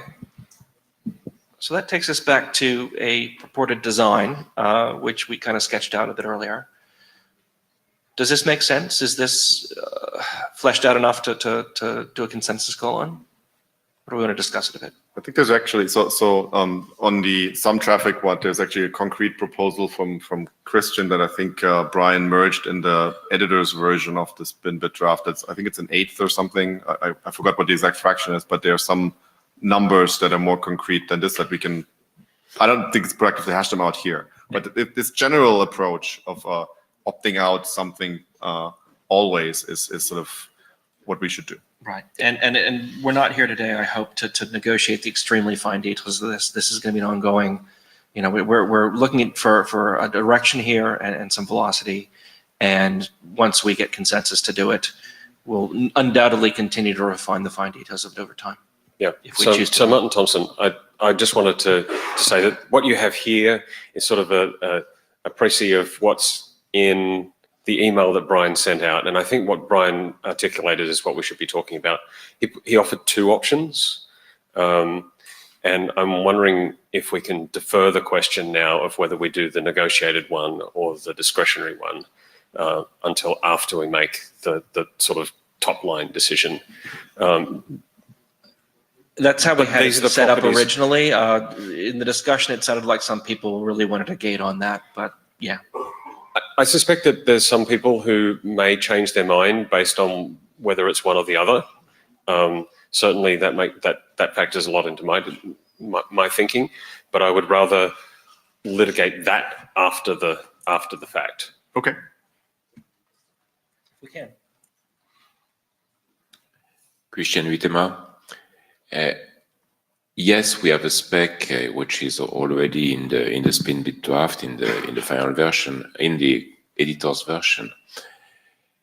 There are uncertainties there clearly, because the mechanism to not spin is in order to provide an anonymity set, and the idea of the anonymity set is that when an observer sees traffic that is not spinning, they cannot deduce that the user is trying to protect a particular path. That is actually really hard because that's a negative, okay? And you're maybe fighting against artificial intelligence measurements and things like that. So it's not clear to me that we entirely know how to build the anonymity set in a foolproof way. I wish we would, but I'm not sure, I'm not certain. So I would argue that we don't necessarily need to have a perfect mechanism, given that the rest of QUIC is not exactly what I would call perfect either in version 1 at least. But I think so. At least personally, I would hope that we have at least a sort of solid idea for providing something that is pretty good for inclusion in the draft. And again, personally, I think the design I've seen Brian hash out to me seem to be pretty good. There might be faults with that because this is not my area, but at least it gives me the belief that we have a way forward that at least avoids the worst errors.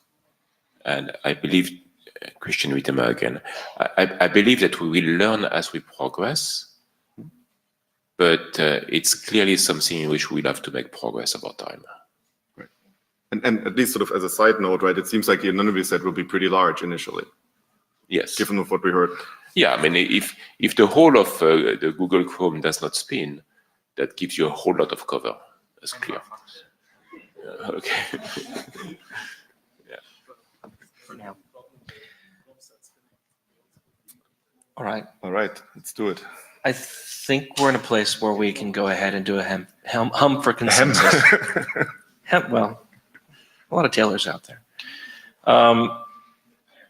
So I think the hum we're going to do is to include the spin bit in the specification along the rough lines of the design that is laid out there,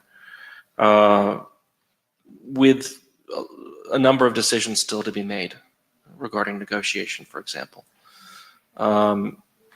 Is that a clear question? There's still the issue of preferential treatment of flows. And we agreed that we need to have a design that allows, that doesn't allow network operators to treat those flows differently, but we have no idea how that design might look like. So I don't really know what we are humming about now.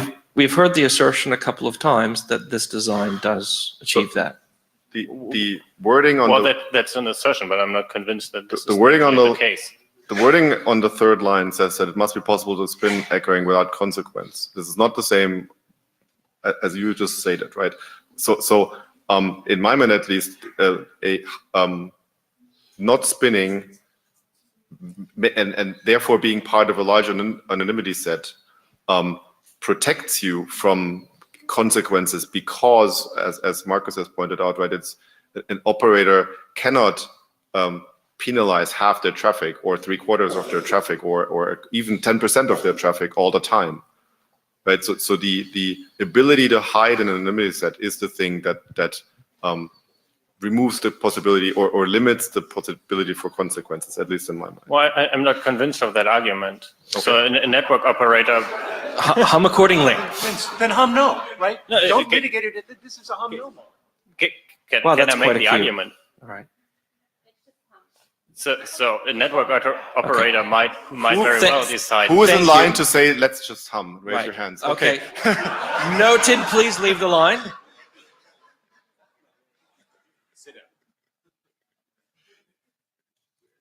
Does anyone have any new information or clarification questions? Yes. The threat that is mentioned here is a quality of service threat by operators. And we seem to believe that a rational operator will not do that. There is another threat, which is spooks trying to analyze traffic and find out anomalies and then having bad consequences for the origin of that traffic. Fair point. Well, like the secret police knows that you are doing this connection in which you never expose anything, So it must be something strange. That's another threat there. Is it a threat if every stack always doesn't spin some fraction of its connections? It depends on how. The problem is it's really hard. I agree. Okay. That's why I'm not doing it. I mean, working on it, I should say. Bob Briscoe, just to state the obvious, as well as exposing the spin bit, you expose your addresses. and so if one set of addresses is never spinning, another set of addresses are sometimes spinning, you can tell which are which. However, I would still say an operator is never going to go to that level of discrimination. Okay. Let's try and limit ourselves to questions of clarification and new information. Sanjay Mishra, Verizon. I just have to say this, that for penalizing for not being able to measure RTT is like shooting in your foot. You know, I mean, why would you do that? I rise to say let's hum, but I asked the chair to clarify that we're humming when you say include the spin in the specification, we're humming on this thing that says design here, because like I want to make sure we get a crisp answer. That general design space, yes, knowing that we're going to have to refine it. Mia Kulevind. So this whole concern about operators behaving mood and doing differential treatment, the tool they have is so much, like if we actually think that would happen, I don't think that. The tool they have is so much easier because they can always block QUIC traffic as a whole because QUIC isn't exposing anything. So if that's the question we should discuss if we want to move on with QUIC at all. That's actually a very good point. Keeping in mind this is QUIC v1 we're talking about. Okay, let's do the hum. So please hum now if you believe we should include the spin bit in the specification in the rough shape that we see on screen.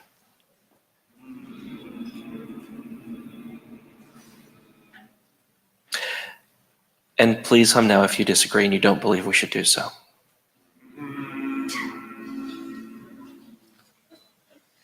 Well, that's helpful.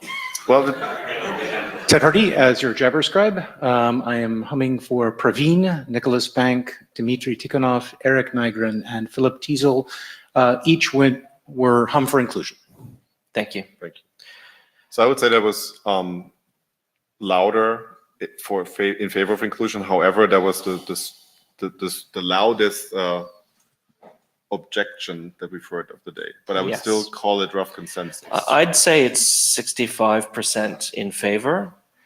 And I believe that if, we're now faced with the choice of either including the spin bit or continuing the discussion. I don't think we can just walk away from it. And so. Hang on, didn't we just hum that we're going to include it? Yes. Okay. And so what I'm saying is I think you're right. I think that's rough consensus to include the spin bit. Okay. We have a proposal from Brian that is currently part of the editor's copy. I think that's. I encourage people to take a closer look at that because I guess that would be our starting point. Kazuo has already sent an email to the list that has some different design, and I only saw it come in. I haven't really read it yet. But please take a look at what's currently being discussed and help us, find the best shape for this mechanism in QUIC. Martin looks unhappy with me. That's not good. I don't want to talk about that. Oh, I want to conclude that right now. I was wondering if we should talk about that aspect. Because the negotiation thing, I think, is a bad idea, a terrible idea, and we should not do it. And if we get past that point, I think we're on the home stretch. I think I'm happy to devote 5 or 10 minutes to figuring that out. So I'd like to have Kazuo make his argument, but I thought his argument was pretty well addressed on the mailing list by Ted. And I have 2 pretty serious concerns with negotiation and would be opposed to it. Let's time down to about 10 minutes. So let's go. Kazuhoku, I think that using version negotiation for spin bits gives a better signal to the observers because the observers can use the version number field to determine whether if each connection is spinning or not, rather than observing the each bits to determine whether it's actually spinning or not. And it also provides us to evolve, both from endpoints perspective and also from the observer's perspective, because the fact that observers looking at the version number means that we can introduce a different behavior when we increment the version number. But having that said, it's only about burning 1 bit per packet. So I wouldn't strongly oppose to not using the version-based negotiation. Ted Hardy, thank you very much, Kazuo, for both your message to the list and your willingness to compromise on this. I strongly believe that making this discretionary gives a better opportunity for the anonymity set to be well constructed. I think it does take some work, and I think we will have to spend some time figuring out if there are specific use cases where we should suggest opt-out, like the VPN use case that was already discussed, and that the discretionary use will give us over time a better result without the risks of negotiation and blockage. I think there's a much worse risk of discretionary treatment, of poor treatment by on-path observers if they can just use a version number to block non-spinning versions. So I believe that the discretionary one is by far the best, and I hope that we can come to that conclusion quite quickly. Yeah, Martin Thompson, I'm with Ted on this one. One of the things that concerns me with the version negotiation-based one is that you lose the signal when you migrate, because if you don't lose the signal when you migrate, you create a linkability threat, because the presence of spinning or not can link you back to the original connection, and so, or the original path. And so I think the discretionary one is the best for this. I think it gives us much more options in terms of creating the anonymity set that Ted was talking about, and if I'd be opposed to version negotiation for this. I think we can use version negotiation for something else. Folks in the queue, feel free to reference previous comments in the purpose of brevity. Yeah, I generally concur with Martin and Ted. This is a bad idea. I would add that in addition to the points they raised, this is just like extra complexity for the implementations to figure out what they have to do. So given that like this was on the hairy edge of being accepted in the first place, like keeping it simple is advisable. Marcus Diller, just as a consumer of the bit, even if I see the version that says it's going to spin, I would not trust it. I would still need to do the analysis to see that it actually spins. I could use the signal to say that this flow will guaranteed not spin, and that could be a bit useful, but that's basically it. David Skenazy, Google, agree with previous statements, don't like this. +1, Mike Bishop. Thank you. It sounds like we have a pretty clear consent. Do we need to do a hum on that one even? Why not? Sure, we've got you humming. So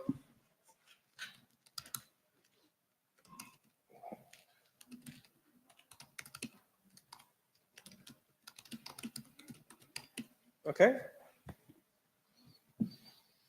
So if you believe that we should not use negotiation for the spin bit, please hum now. And if you believe we should use negotiation for the spin bit, please hum now. Easy. All right. Okay. And we even did it in 5 minutes. Good call. Okay. Jabberscribe, thank you. Jabberscribing that Eric Nygren and Philip Teasel hummed for not negotiating this. Thank you. And Stephen Farrell. So I think that concludes the spin bit discussion. Yay. At least for now.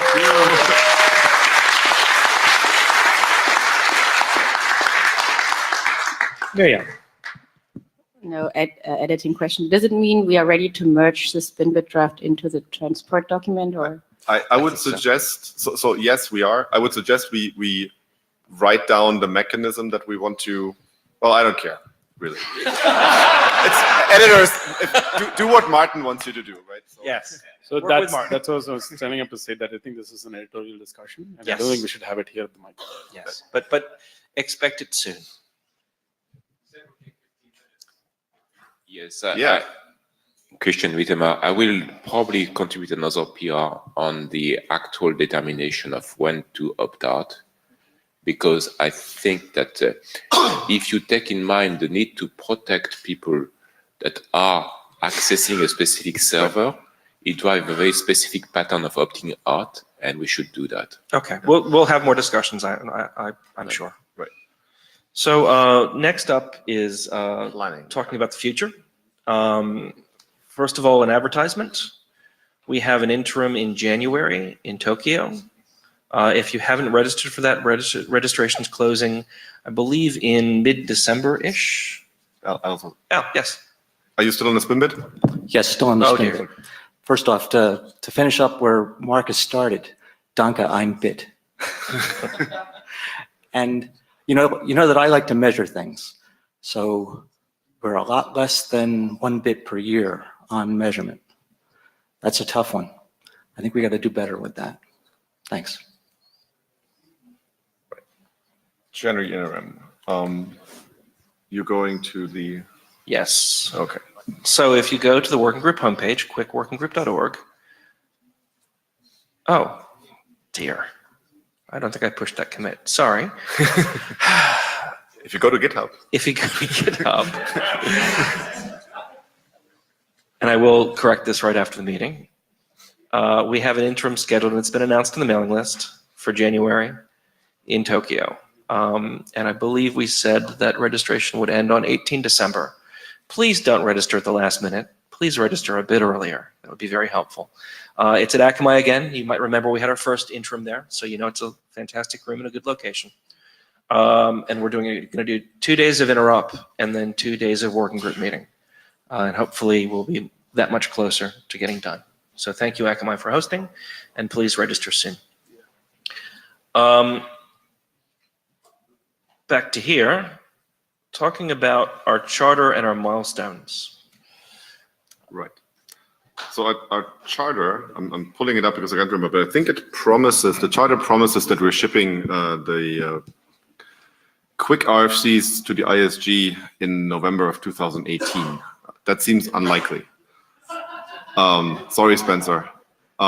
So we discussed it with the editors and a bunch of other people. So the intent, and I think we discussed it yesterday, right, is to freeze -17 and give implementers some time to interop around that and make sure we're finding all the bugs and all the inaccuracies in the spec. That will probably take a few months. So I think the current plan is that we would push back those milestones to, let's say, July 2019, which means that we have the January interop, we have Prague IETF 104, and then we have Montreal, I think, is the next IETF, and we can decide whether we need another interop/interim. I guess at least an interop might be useful, but it's not clear whether we need a working group interim, but we'll see. But sort of wrapping up the RFCs based on implementation and ideally deployment experience by that time, I think, is what we're going for. So it yes means that the ISG is going to see the RFCs or the drafts, the final drafts, later than planned, but hopefully deployments will happen much before that because we want to inform the final versions by implementation experience. Is that objectionable to anybody? Does that make sense? I see nodding. Good. Okay, so we will click those buttons in the data tracker and move to milestones. One thing that we discussed, you might not have, the working group might have some more time while the implementations are going on in the spring, specifically maybe at the IETFs, for us to have a little bit of a discussion around what do we want to do next for Quick. So this leads us to the rechartering part. I think we've heard quite a bit of interest in two things that are not currently part of the charter. One is multipath. The other one is partial reliability. And there might be other topics that people want to discuss for version 2. So I think we were probably going to start allowing those discussions. We have pushed back pretty quickly, and you guys have been very good by not constantly asking for them. But I think next year we can start a discussion of what that might look like. personal comment, I know of at least like 4 different designs for multipath, and I know of several for partial reliability. It would be extremely useful if the people that have an interest in those features would talk beforehand and maybe see if they can, combine or merge or come up with a solid design that everybody can at least live with, rather than hashing it all out in the group. Ian.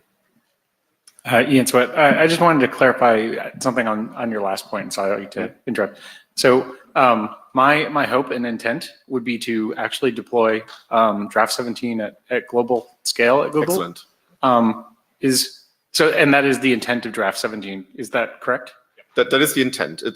We'll see whether it's good enough, frankly, to do that, or whether we need an 18. But I think the intent is that 17 is intended to be the last version where we make sweeping changes that are architectural or design that aren't based on implementation issues that were found or deployment issues that were found. But note that he used the word intent there. Right. So of course, I understand. I just wanted to clarify, especially for everyone else in the room, that other people who have implementations.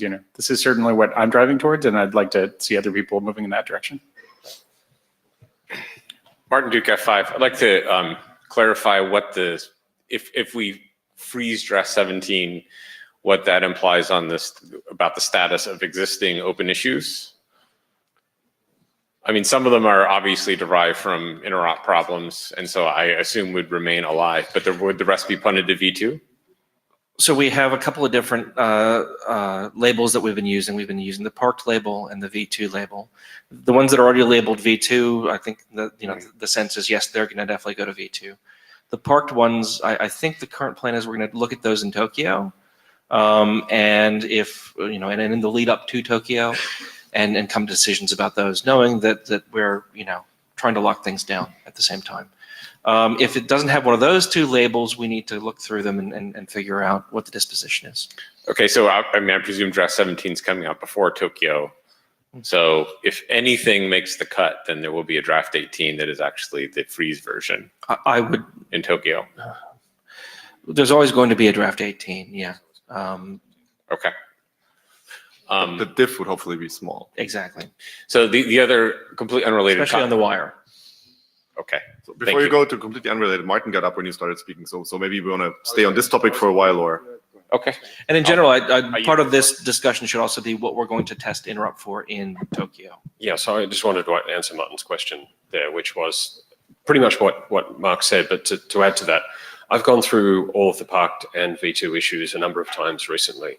And it's my view, at least, that we can have a pretty short, sharp discussion about a lot of those ones. There's a couple there that are a little bit thorny, and we should probably have a decent amount of time reserved for them in Tokyo. But my expectation is that everything in the parked bucket will either be closed or put into the draft. Some of them are quite minor, or punted to V2 because they're too big.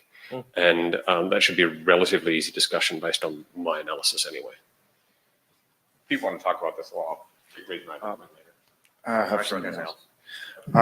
David Skenazi, Google.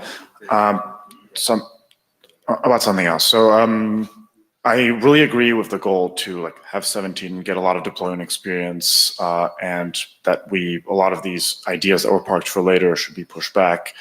Would it still be reasonable to test the extension mechanism before we ship the RFC? So one way we can do that is with the datagram draft, but there could be another extension. Can we just make sure that we have some deployment experience of one extension before we ship? Doesn't have to be right now, probably after the draft 17 interop, but can we keep that on and make sure it's in everyone's mind? I think that's in the back of our mind. We're just not quite there yet, but yeah, that's something I think we could discuss around the Tokyo timeframe. So Martin Duke again. So my completely unrelated point was that if we're talking about next steps, I would like to possibly in Tokyo, if we're not going to have time this session, to raise the issue of QUIC-LB as something we could consider for adoption. Thank you. Jana Iyengar, I just also want to note that I expect there to be some churn in the recovery draft, and that's especially because we just started to get some TCPM folks to engage in this process. But this is completely reasonable and fine, I think, because implementers haven't quite gotten to that point yet. The biggest problem has been the transport draft, the churn in the transport draft. So once we sort of freeze that down, we can freeze down the rest of it slightly slower. And just want to make it clear that people who are looking to engage on the recovery draft and the recovery issues should continue to do so. Following up on Ian's point about trying to deploy 17, one thing that did not go as well as I would have hoped with the TLS 1.3 rollout was towards the end of the process, we ended up with a lot of different small drafts, all of which basically were effectively the same, but it was a pain to have 6 drafts on your server. And so it'd be we get on Slack and be like, okay, who's ready to roll out 26? Can we get coordination on that? So I think that kind of worked, but kind of didn't. So I think maybe we can invent some structure inside where we are a little more aggressive about checkpointing the things that we're gonna roll out, so that we can get then everybody can kind of be on the same version. Because it's a huge pain that you have multiple concurrent versions on your system. So sure. And in H2, we used implementation drafts for that. It seems like we're finally getting to that stage where that might become meaningful. Yeah, I mean, because like I say, it was kind of like a hassle. Mike Bishop, one observation for that is that with the subsequent small drafts, usually there's not an on-wire change. A lot of those changes will be editorial. Right, and so if we were to simply, instead of saying you put your draft number here, we put an explicit, this is the version number you use, and we'll increment that when we have a breaking change. We can work around that. That's actually an excellent idea. It's been a real problem with DTLS actually, that we had to sort of keep screwing the version number every time we made a small change. So yeah, that'd be a good idea. So basically, at the moment, we're coining a new quick version. Whenever we ref the draft, we'd stop doing that, is what you're saying, Mike, right? Yeah, I think what you just say is there's a constant in the draft that says this is the wire version, and that as long as there's no major incompatible changes, you wouldn't grab that version. That's a good idea. Yeah. Are we ready to decide what we're going to interrupt on in Tokyo, or do we need to let that bake a little bit more? Let's not. Yeah, not in Thompson. Let's not do that. We'll do it on the list. Okay. I'll note that Dimitri just sent a mail to the list a few minutes ago saying that they got the HTTP, whatever it's called, interrupt going between Lightspeed and Facebook. So that's pretty promising. Yay. Good. We just have to sort out the off by one error that everyone has. You're talking about 2 versus 3, or? Yeah. Okay, so we have 6 minutes left. Yes. In the agenda, we had as time permits, which is unfortunately not a lot. So I'll take a quick look at that and see if we can fit anything in. We can hum for what we want to do. No, we've done enough humming. There was this document. I want to spend 30 seconds on it. We had a quick human rights review done from some folks outside the working group. I just wanted to say thank you for that. I originally put this on the agenda to see if people had feedback for those folks, but I think that's taking place in HRPC. And since we're time constrained, we won't do that here. But thanks for that input. And if you have some, send it there. Yeah. Let's see. Making quick deployable. Ian, how long do you need for that? Skip it? Okay. Unreliable datagrams. Tommy, can you productively use 6 minutes? Let's go.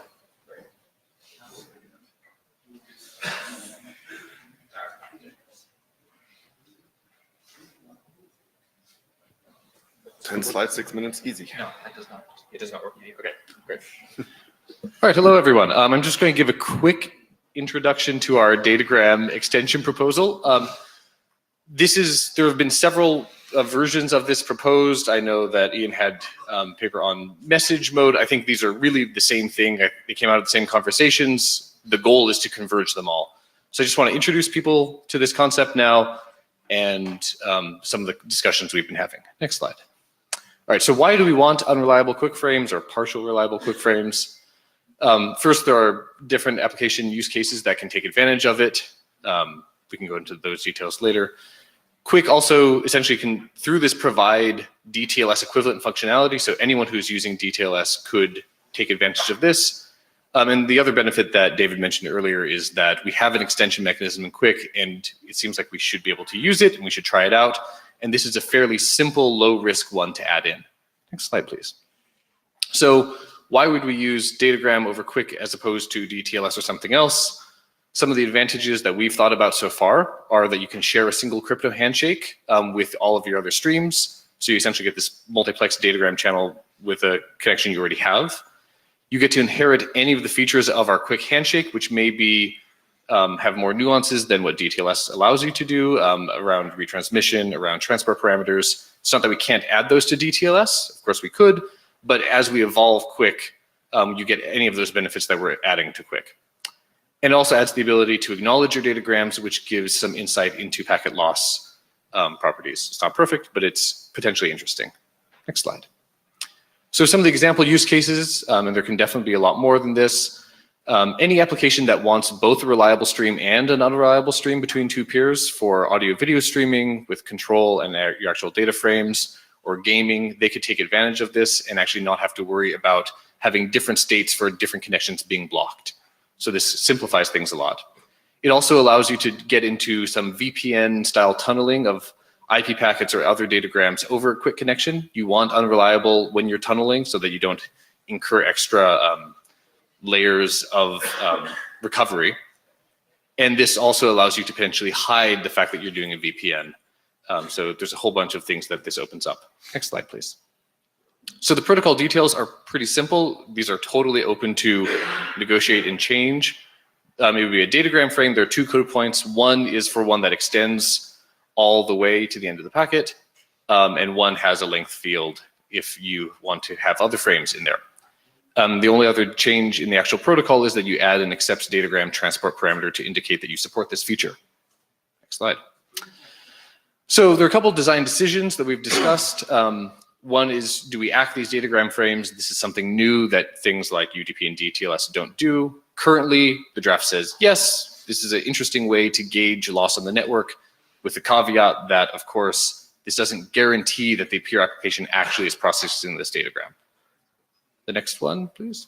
So this is something that we discussed on the list. I think it's a little bit more controversial. I think what we have in the draft is wrong. It currently says that, yes, we should have datagrams contribute to overall limits and have some type of flow control. The problem is that when you start pulling that thread, it gets very complicated very quickly, and it's unclear if this is really a huge benefit. So I think we would like to remove that from the proposals. But if anyone has reasons that they want datagrams and unreliable frames to contribute to flow control, that'd be interesting to hear. Yeah, I think that this what you have here is the right answer. The problem is that if you want to substitute, this for something like DTLS or ordinary UDP, then those applications assume there's no flow control. And so now it's perfect. If you had like flow level flow control, you could be like, here's an infinite amount of data. Okay. But if you have connection level flow control, then you basically in order to do that, you basically destroy connection level flow control for everything else. So we got one. So people in the queue, it's not going to happen. Yeah. No. So, right. There's one last slide I can go to just to talk through it. Just the one other design decision that we had to make was, do we have multiple streams of datagrams? Currently, we have a no there. If you want to be able to demultiplex different datagrams, add your own identifier in the way that HTTP kind of puts a prefix on things. The reason for this is that because you're not doing flow control on a per stream basis, that doesn't really make any sense. There's no actual transport added value to be able to differentiate these things. So that's what we looked at. It's still certainly a work in progress. We would love to get any feedback around that. And if other people are working on similar schemes to do partial reliability or unreliability, please let's all converge, and we're happy to do that however you want. Thank you, Tommy. So folks, give your feedback to Tommy. This isn't a working group item. I don't think we're considering it for adoption yet, but as we discussed earlier, that's something that is on the horizon, perhaps, of something we're going to talk about as an interim thing. Thanks for your time. Thanks for coming.